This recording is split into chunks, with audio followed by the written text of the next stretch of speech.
বেলঘরিয়া এক্সপ্রেসওয়েতে দিনের আলোতে ঘটল এমন একটি ঘটনা যা পুলিশের ইউনিফর্মকে প্রশ্ন চিহ্নে দাঁড় করিয়েছে। একজন মহিলা সাহসী নির্ভীক বুক চিতিয়ে দাঁড়িয়ে গেলেন দুর্নীতির বিরুদ্ধে, আর অপর পাশে ইউনিফর্ম পরার একজন সিভিক ভলেন্টিয়ার কান ধরে ক্ষমা চাচ্ছেন।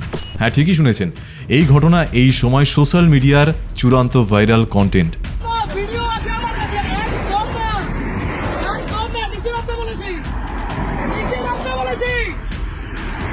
ভিডিওতে দেখা যায় ওই মহিলা পুলিশদের ট্রাক থেকে তোলা আদায় করতে দেখে রেগে আগুন, প্রতিবাদ করেন, ধাওয়া করেন এবং শেষমেশ পুলিশকে কান ধরে ক্ষমা চাইতে বাধ্য করেন।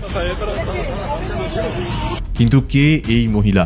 সরকারিভাবে নাম এখনো জানা যায়নি, তবে সোশ্যাল মিডিয়াতে নেটিজেনরা ওনাকে সাহসিনী দিদি বলছেন। তিনি একজন সাধারণ নাগরিক, কিন্তু এই সাধারণ নাগরিকই দেখিয়ে দিলেন যদি সাহস থাকে তাহলে একজন সাধারণ অসাধারণ হয়ে উঠতে পারে।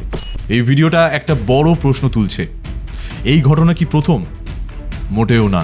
এই রাস্তায়, এই শহরে, এই রাজ্যের বিভিন্ন প্রান্তরে এমন দুষ্কর্ম কিছু পুলিশের অলিখিত অধিকার হয়ে দাঁড়িয়েছে, কিন্তু সব জায়গায় কি মানুষ এর প্রতিবাদ করতে পারে? উত্তর না। অনেকেই চুপ থাকেন কারণ তারা জানেন প্রতিবাদ করলেই শুরু হয়ে যায় পুলিশের হেনস্থার নতুন গল্প। কেস দিয়ে দেবে, থানায় নিয়ে যাবে,